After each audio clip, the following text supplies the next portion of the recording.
Hello મિત્રો, progress કિચનમાં આપનું સ્વાગત છે। તો અત્યારે કેરીની સિઝન ચાલી રહી છે, તો આપણે આ કેરીમાંથી આજે આપણે મેંગો બરફી બનાવીશું। મેંગો બરફી બનાવવા માટે મેં અહીં 2 નંગ મીડિયમ સાઇઝની કેસર કેરી લીધી છે। આ કેરીનો કલર એકદમ ઓરેન્જ જેવો હોય છે અને ટેસ્ટમાં પણ એકદમ મીઠી હોય છે। એટલે તમે જે પણ વિસ્તારમાં રહેતા હોય ત્યાં તમારે જે પણ સારી ક્વોલિટીની કેરી મળતી હોય તે કેરીનો તમારે ઉપયોગ કરવાનો। બનાવવા માટે અહીં મેં ફૂલ ફેટ ક્રીમ એવું દૂધ લીધું છે।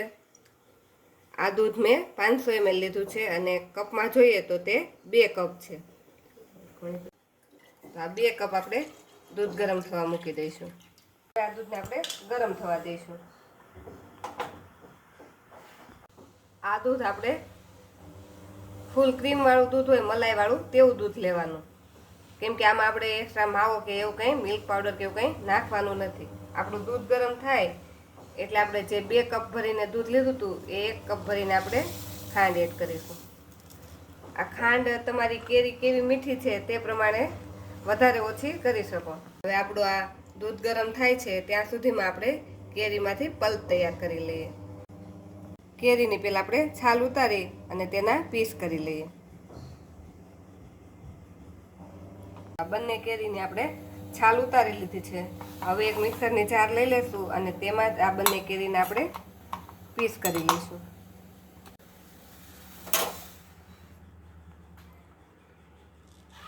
તો આ રીતે આ બંને કેરીમાંથી આપણે પીસ કરી તેનો પલ્પ તૈયાર કરી લઈશું। તો આપણો આ પલ્પ બનીને રેડી થઈ ગયો છે। તો એકદમ આવો સ્મૂથ એવો આપણે પલ્પ બનાવી લેવાનો છે। તો આ બાજુ આપણું દૂધ પણ સરસ ઉકળી રહ્યું છે। હવે આ ઉકળતા દૂધમાં આપણે નાળિયેરનું છીણ નાખવાનું છે। જો તમારી પાસે તાજા નાળિયેરનું છીણ હોય તો તેની ઉપરની જે બ્રાઉન સ્કિન હોય તે હટાવી તેનું છીણ તમે મિક્સરમાં પીસી અને તે પણ નાખી શકો, અને તે ન હોય તો જે રેડીમેડ કોપરાનું છીણ મળે છે તે પણ નાખી શકો।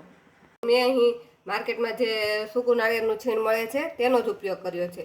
તો આ છીણ મેં 250 ગ્રામ લીધું છે અને કપથી માપીએ તો આ છીણ 3 કપ જેટલું છે।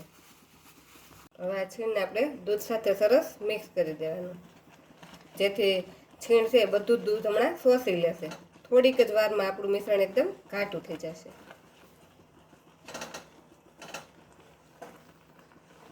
તો 5 મિનિટમાં જ જે ટોપરાનું છીણ હતું તેણે બધું જ દૂધને શોષી લીધું છે। આ બરફી ખૂબ જ ઓછા સમયમાં બની જાય છે। અને જો તમારો આ સમય તમારા મિશ્રણમાં થોડુંક દૂધ વધારે લાગતું હોય અને તમારી પાસે સમય ઓછો હોય તો તમે ઓછું દૂધ નાખીને પણ બનાવી શકો।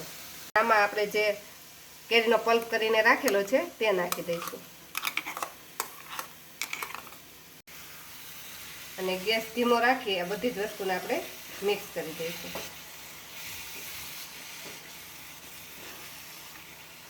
તો કેરીનો પલ્પ નાખી આપણે બધું જ મિક્સ કરી દેવાનું। પલ્પ નાખ્યા પછી આપણું આ મિશ્રણ થોડીક વાર માટે થોડુંક ઢીલું થઈ જશે। હવે આને આપણે સતત આ રીતે હલાવતા રહેવાનું છે, જ્યાં સુધી સાઈડમાંથી આમ ઘી છૂટું પડે ત્યાં સુધી ચલાવવાનું છે। આમ આપણે ઘી નથી નાખેલું, પણ આપણે જે દૂધ નાખેલું હોય તે દૂધ બળે એટલે એમાંથી ઘી છૂટું પડે, અને એક આપણે જે ટોપરું નાખેલું છે તે ટોપરામાં પણ તેલનો ભાગ હોય છે। એટલે જ્યારે આ સાઈડમાંથી છૂટું પડે બંને ત્યાં સુધી એને આ રીતે ચલાવતા રહેવાનું। 1 મિનિટ હલાવતા એકદમ આવું ઘાટું થઈ ગયું છે અને તે કડાઈને પણ ક્યાંય પણ ચોંટતું નથી। આમાં આપણે ઇલાયચી કે એવું કોઈ પણ ફ્લેવર નહીં નાખવાનો, કેમ કે આમાં એક તો મેંગોનો ફ્લેવર છે અને એક કોકોનટનો ફ્લેવર છે। જો આમાં આપણે ઇલાયચી કે એવું નાખશું તો એનો ફ્લેવર બધો અલગ અલગ થઈ જશે। હવે આમાં આપણે 1 ચમચી જેટલું ઘી નાખીશું। આ ઘી નાખીશું એટલે આપણી બરફી જે બનશે એકદમ શાઇની બનશે। 5 મિનિટ માટે આપણે એને થવા દઈશું, એટલે જે હજુ પણ આમાં જે કંઈ પણ પાણીનો ભાગ હોય તે બળી જાય। તો આ રીતે આપણે બરફીમાંથી સાઈડમાંથી હવે ઘી છૂટું પડવા લાગ્યું છે, તો હવે આપણે ગેસને બંધ કરી દઈશું। આપણી બરફી બની ગઈ છે। બરફીને આપણે જેમાં પણ સેટ કરવી હોય તે વાસણ લઈ લેશું। તો મારી પાસે આ સાઈડની એક નાની એવી ચોકી છે, તો મેં એ લીધી છે। આની જગ્યાએ તમે ઘરમાં રહેલી થાળી કે કોઈ ડીશનો પણ ઉપયોગ કરી શકો। હવે તેમાં આપણે બટર પેપરને આ રીતે રાખી દઈશું। બટર પેપર ન હોય તો ડાયરેક્ટ તમે ટ્રેમાં કે ડીશમાં પણ ઘી લગાવી અને ડાયરેક્ટ પણ તમે બરફીને સેટ કરી શકો. હવે આ બટર પેપરને આપણે ઘીથી થોડુંક ગ્રીસ કરી લઈશું. આપણું આ બરફીનું મિશ્રણ છે તેને આપણે આ ટ્રેમાં લઈ લેશું.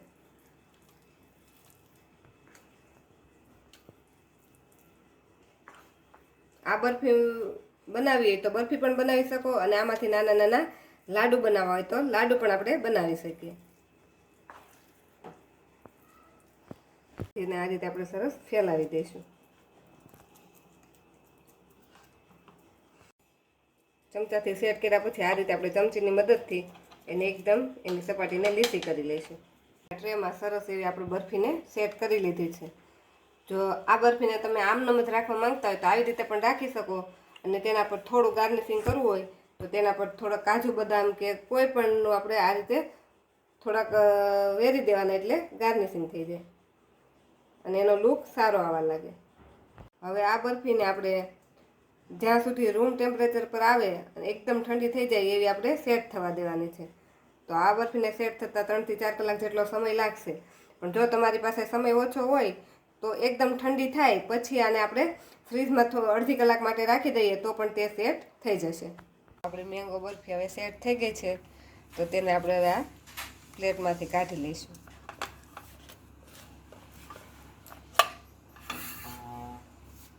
અને આના હવે આપણે પીસ પાડી દઈશું.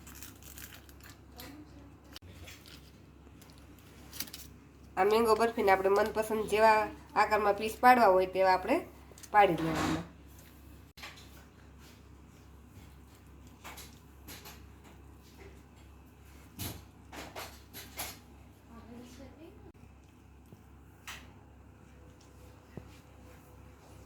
તો આપણે બધી જ બરફીના પીસ પાડી લીધા છે.